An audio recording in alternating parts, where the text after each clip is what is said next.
খুব কম উপকরণ ও কম সময়ের মধ্যে আজকের রেসিপি হচ্ছে ধনিয়া চিকেন। ভাত, রুটি, পরোটা, পোলাওর সাথে দারুণ লাগে এই চিকেনের রেসিপিটা খেতে। খুব কম সময়ে আর কম উপকরণের মধ্যে কিভাবে তোমরা বানিয়ে ফেলবে এই ধনিয়া চিকেন তা দেখে নাও আজকের আমার এই ভিডিওতে। তো দেখো, এখানে নিয়ে নিয়েছি 500 গ্রাম মতো চিকেন আর দিয়ে দিচ্ছি এর মধ্যে পরিমাণ মতো নুন, অল্প একটু হলুদ গুঁড়ো আর হাফ চামচ মতো গোলমরিচের গুঁড়ো। তো হলুদের পরিমাণটা কিন্তু এখানে একটু কমই রাখতে হবে, না তো রান্নার কালারটা চেঞ্জ হয়ে যাবে। তো সব কিছুকে মেখে এখন 10 থেকে 15 মিনিটের মধ্যে ঢেকে ম্যারিনেশনের জন্য রেখে দেব। তার মধ্যে একটা পেস্ট বানিয়ে নেব আমরা। 1 চামচ নিয়ে নিলাম পোস্ত আর কয়েকটা নিয়ে নিলাম কাজু বাদাম। তো আলাদা করে এটা পেস্ট বানিয়ে রাখছি। এখন কড়াই গরম হয়ে গেছে, কড়াইয়ের মধ্যে দিয়ে দিলাম পরিমাণ মতো সর্ষের তেল আর দিয়ে দিলাম ফোড়নের জন্যে গোটা গরম মশলা আর কয়েকটা গোলমরিচ দিয়ে দিলাম একটা শুকনো লঙ্কা আর গোটা কয়েকটা ধনে, কয়েকটা জিরে দিয়ে দিলাম। দিয়ে একটু হালকা করে এটা ভেজে নিতে হবে।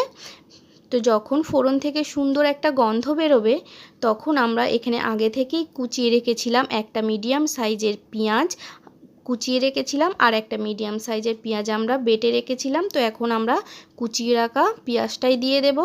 দিয়ে এটাকে একটু বেশ নেড়ে চেড়ে হালকা রং আসে সেরকম মতো একটু ভেজে নিতে হবে। আর এই রান্নাটা কিন্তু আজকের রান্নাটা তোমরা সাদা তেলেও করতে পারো। তো আমি এখানে সর্ষের তেল নিয়ে নিয়েছি। তো দেখো, পেঁয়াজটা বেশ হালকা করে রঙও এসে গেছে। ঠিক এই পজিশন, বেশি ভাজবো না। তো এই পজিশনে আমরা এখন বাটা পেঁয়াজটাও দিয়ে দেবো এর মধ্যে। তো দেওয়ার পর এই পেঁয়াজটাও কিন্তু হালকা করে একটু ভেজে নেব।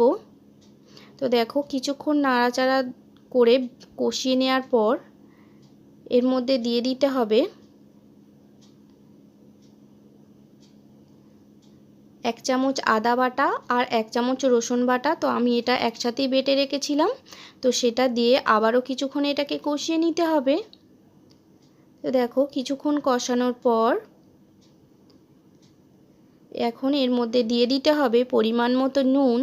দিয়ে এটা আবারও একটু নেড়েচেড়ে নিতে হবে। যখন মশলাটা পুরো পারফেক্ট কষানো হয়ে যাবে তখন দেখবে মশলাটা থেকে আস্তে আস্তে তেল ছাড়তে শুরু করবে। তো সেই পজিশনে দিয়ে দিতে হবে ম্যারিনেশন করা চিকেনগুলো। তো এখানে আমি আর একটা আলু ব্যবহার করলাম, তোমরা চাইলে কিন্তু নাও করতে পারো। তো এখন এটা চিকেনটা দিয়ে গ্যাসের ফ্লেমটা লো রেখে এটাকে আস্তে আস্তে একটু কষাতে হবে 10 থেকে 15 মিনিট। তো দেখো, এটা খুব ভালোভাবে আস্তে আস্তে একটু কষিয়ে নিতে হবে সময়টা ধরে। তো এখন এই পজিশনে কিছুটা সময় কষানোর পর এখন আমরা যে কাজু বাদাম আর পোস্তর পেস্ট করে রেখেছিলাম তো সেটাই দিয়ে দেব। আর বাটি ধুয়ে একটু দিয়ে দিলাম অল্প করে জল আর দিয়ে দিলাম এখানে 2 চামচ মতো ধনে বাটা। দিয়ে আবারও এটা খুব ভালোভাবে আমাদেরকে একটু কষিয়ে নিতে হবে। আর দেখো, ধনে বাটার বাটিতেই আমি দিয়ে দিলাম অল্প করে একটু জল বাটিটা ধুয়ে। এই রান্নায় কিন্তু আর কোনো জল আমরা ব্যবহার করব না।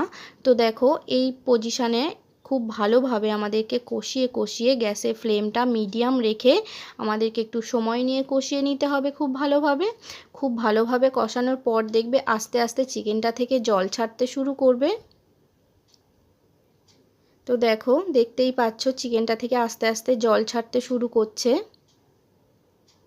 আর এই চিকেনে যদি তোমরা এক্সট্রা জল ব্যবহার করো তাহলে কিন্তু চিকেনের টেস্টটা কিন্তু অতটা ভালো আসবে না। তো তোমরা চেষ্টা করবে গ্যাসের ফ্লেমটা লো রাখবে। তো দেখবে আস্তে আস্তে চিকেনের জল বেরোবে আর এই চিকেনের জলেতেই চিকেনটা সিদ্ধ হবে। তো সেই পজিশনে এখন ঢাকা দিয়ে এটাকে কিছুক্ষণ সময় রান্না করে নিতে হবে।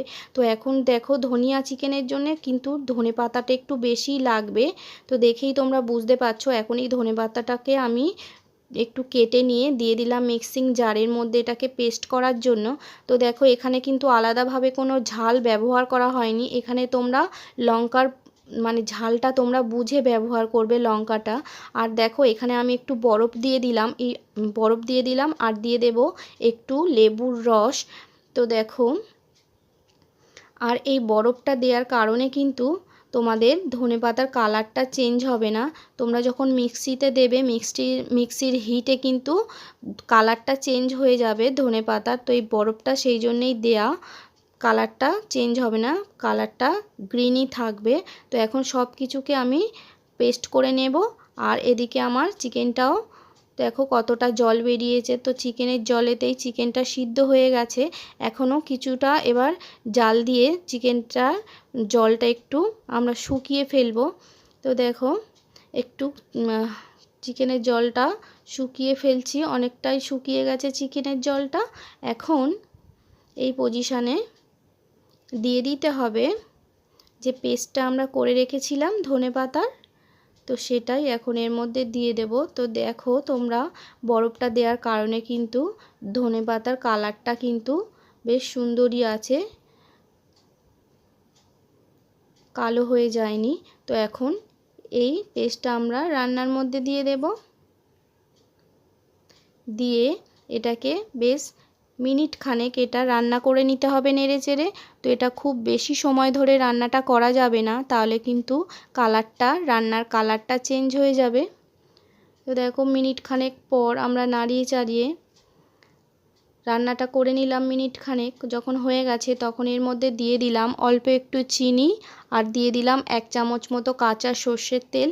দিয়ে এটাকে নাড়িয়ে চাড়িয়ে কিছুটা সময় এটা ঢেকে দেব গ্যাসটা অফ করে। তারপর আমরা 10 মিনিট পর এটাকে সার্ভ করব। তো দেখো অনেকটাই শুকিয়ে গেছে। এবারে আমরা গ্যাসটা বন্ধ করে দেব, দিয়ে এটাকে 10 মিনিট মতো রেখে দেব, তারপর সার্ভ করব। তো দেখো বন্ধুরা, ধনিয়া চিকেন কিন্তু একদম আমার রেডি। তোমরা এটাকে অবশ্যই বাড়িতে ট্রাই করে দেখো। আর ভালো লাগলে একটা লাইক কমেন্ট করে এটাকে শেয়ার করে দিও। যে সকল বন্ধুরা ফেসবুক থেকে দেখছো তারা পেজটিকে ফলো করে, আর যারা ইউটিউব থেকে দেখছো তারা একটা সাবস্ক্রাইব করে আমার পাশে থেকো।